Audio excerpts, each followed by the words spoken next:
Hello friends, welcome to everyday special. ನಾನಿವತ್ತು chicken ಸ್ಟಿಕ್ಸ್ನ ಯಾವ ರೀತಿಯಾಗಿ ಮಾಡೋದು ಅಂತ ತೋರಿಸ್ತೇನೆ. ಇದು ಹೊರಗಡೆ ಬೇಕ್ರಿಲಿ ಮತ್ತು ರಂಜಾನ್ ಫುಡ್ಡಲ್ಲಿ ರಂಜಾನ್ ಮೇಳ ಅಂತ ಆಗುತ್ತಲ್ವ, ಆ ರಂಜಾನ್ ಮೇಳದಲ್ಲಿ ಫುಡ್ ಸಿಗುತ್ತಲ್ವ, ಆ ರೀತಿಯಾದ ಒಂದು ಚಿಕನ್ ಸ್ಟಿಕ್ಸ್ನ ಮನೆಯಲ್ಲಿ ಯಾವ ರೀತಿಯಾಗಿ ಮಾಡೋದು ಅಂತ ತೋರಿಸ್ತೇನೆ. ಇಲ್ಲಿ ನಾನು ಬೋನ್ಲೆಸ್ ಚಿಕನ್ನ ತೊಗೊಂಡಿದ್ದೀನಿ. ಈ ಬೋನ್ಲೆಸ್ ಚಿಕನ್ಗೆ ನಾನಿಲ್ಲಿ 1/2 ಟೀ ಸ್ಪೂನಷ್ಟು ಗರಂ ಮಸಾಲನ ಹಾಕ್ಕೊಳ್ತೇನೆ ಮತ್ತು ರುಚಿಗೆ ತಕ್ಕಷ್ಟು ಉಪ್ಪನ್ನ ಕೂಡ ಹಾಕ್ಕೊಳ್ತೇನೆ. 1 ಟೀ ಸ್ಪೂನಷ್ಟು ಚಿಲ್ಲಿ ಪೌಡರ್ನ ಹಾಕ್ಕೊಳ್ತೇನೆ ಮತ್ತು 1/2 ಟೀ ಸ್ಪೂನಷ್ಟು ಪೆಪ್ಪರ್ ಪೌಡರ್ ಬರುತ್ತಲ್ಲ, ಪೆಪ್ಪರ್ ಪೌಡರ್ನ ಹಾಕ್ಕೊಳ್ತೇನೆ ಮತ್ತು 1 ಟೀ ಸ್ಪೂನಷ್ಟು ಚಾಟ್ ಮಸಾಲ ಪೌಡರ್, 1/2 ಟೀ ಸ್ಪೂನಷ್ಟು ಚಿಕನ್ ಮಸಾಲ ಪೌಡರ್ ಮತ್ತು 1 ಟೀ ಸ್ಪೂನಷ್ಟು ಜಿಂಜರ್ ಗಾರ್ಲಿಕ್ ಪೇಸ್ಟ್. ಇಷ್ಟನ್ನು ಹಾಕಿ ನಾವು ಮಿಕ್ಸ್ ಮಾಡ್ಕೊಂಡ್ರೆ ಆಯಿತು. ಎಲ್ಲ ಚಿಕನ್ಗೂ ನೀವು ಇದು ತಾಗೋ ರೀತಿಯಾಗಿ ಮಿಕ್ಸ್ ಮಾಡ್ಕೊಳ್ಳಿ. ಕೈಯಲ್ಲಿ ಕೂಡ ನೀವು ಮಿಕ್ಸ್ ಮಾಡ್ಕೊಳ್ಬೋದು, ಸ್ಪೂನಲ್ಲೂ ಕೂಡ ನೀವು ಮಿಕ್ಸ್ ಮಾಡ್ಕೊಳ್ಬೋದು. ನೋಡಿ, ಎಲ್ಲ ಚಿಕನ್ಗೂ ತಾಗೋ ರೀತಿ ಮಿಕ್ಸ್ ಮಾಡಿದ್ರೆ ಆಯಿತು.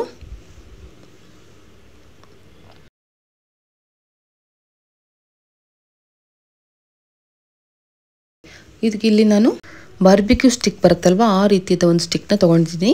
ಇದನ್ನು ಇಲ್ಲಿ 2 ಪೀಸ್ನ ಕಟ್ ಮಾಡ್ಕೊಳ್ತೇನೆ. ಒಂದು ಸ್ಟಿಕ್ಕಲ್ಲಿ 2 ಪೀಸ್ನ ಮಾಡ್ಕೊಳ್ತೇನೆ.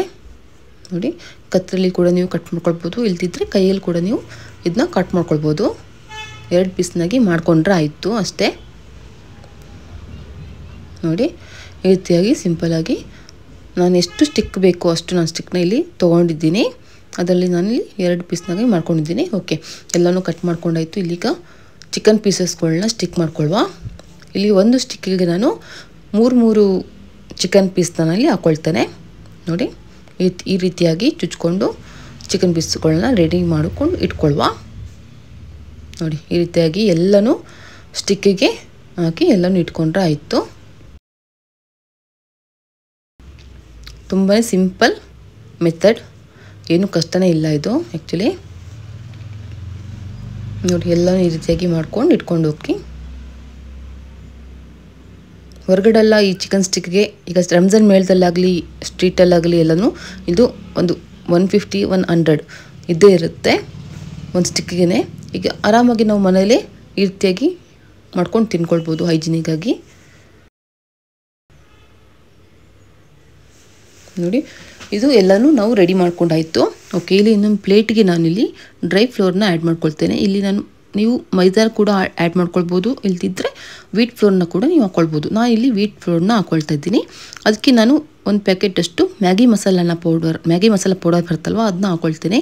ನೀವು ಬೇಕಿದ್ದರೆ ಇದು ಸ್ಕಿಪ್ ಮಾಡಿ ಚಿಲ್ಲಿ ಪೌಡರ್ ಮತ್ತು ಸಾಲ್ಟ್ನ ಆ್ಯಡ್ ಮಾಡಿ ಮಿಕ್ಸ್ ಮಾಡ್ಕೊಂಡ್ರೆ ಆಯಿತು.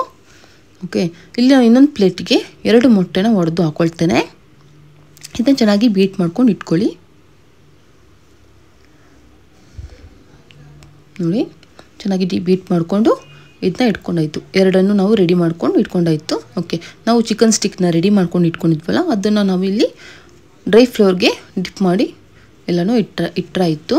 ನೋಡಿ, ಈ ರೀತಿಯಾಗಿ ಎಲ್ಲನೂ ಡ್ರೈ ಫ್ಲೋರ್ನ ಚೆನ್ನಾಗಿ ಡಿಪ್ ಮಾಡಿ ಇಡುವ. ಓಕೆ, ಎಲ್ಲನೂ ಒಂದೇ ಸಮ ಅಂದರೆ ಎಲ್ಲನೂ ಒಂದೇ ರೀತಿಯಾಗಿ ನಾವು ಎಲ್ಲನೂ ಮಿಕ್ಸ್ ಮಾಡಿ ಇಟ್ಕೊಳ್ಬಿಡುವ ಒಂದೇ ಸರಿ. ಒಂದು ಸರಿ ಈಗ ಡಿಪ್ ಮಾಡಿ ಎಣ್ಣೆಲಿ ಫ್ರೈ ಮಾಡೋದು ಅದೆಲ್ಲ ಅವಶ್ಯಕತೆ ಇಲ್ಲ. ಎಲ್ಲನೂ ಒಂದು ಸರಿ ರೆಡಿ ಮಾಡ್ಕೊಂಡು ಇಟ್ಕೊಳ್ವಾ.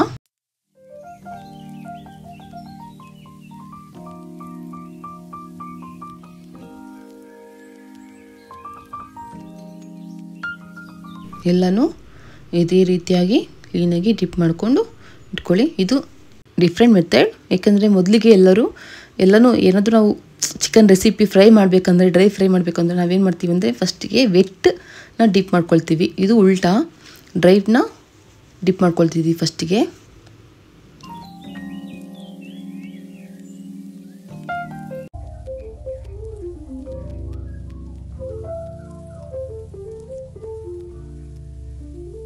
ನೀವು ಈ ರೀತಿಯಾಗಿ ಮಾಡಿಟ್ಟು ನಿಮ್ಗೆ ಬೇಕಾದಾಗ ನೀವು ಫ್ರೈ ಮಾಡಿ ತಿನ್ಬೋದು.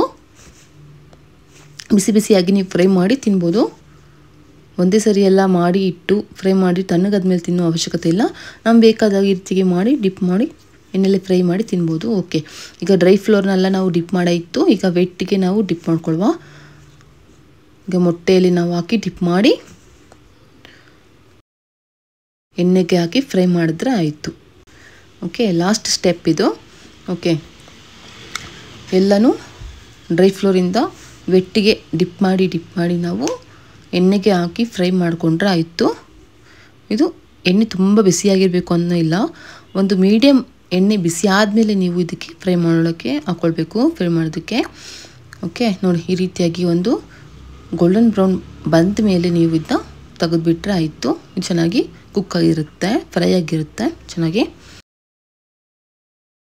ನೋಡಿ, ಸಿಂಪಲ್ ಸ್ಟೆಪ್ಸಲ್ಲಿ ಇದು ಚಿಕನ್ ಸ್ಟಿಕ್ಸ್ ರೆಡಿ ಆಗಿತ್ತು. ನೋಡಿ ಯಾವ ರೀತಿಯಾಗಿ ತುಂಬ ಸಿಂಪಲ್ಲಾಗಿ ಯಾವ ರೀತಿಯಾಗಿ ಮಾಡೋದು ಅಂತ ನೋಡಿದ್ರಲ್ವಾ. ಈ ರೆಸಿಪಿ ನಿಮಗೆ ಇಷ್ಟ ಆಗಿರುತ್ತೆ ಅಂತ ಅಂದ್ಕೊಳ್ತೇನೆ. ಈ ರೆಸಿಪಿ ಇಷ್ಟ ಆಗಿದ್ದರೆ ಒಂದು ಲೈಕ್, ಶೇರ್ ಮತ್ತು ಒಂದು ಸಬ್ಸ್ಕ್ರೈಬ್ ಮಾಡೋದನ್ನ ಮರಿಬೇಡಿ. Thank you.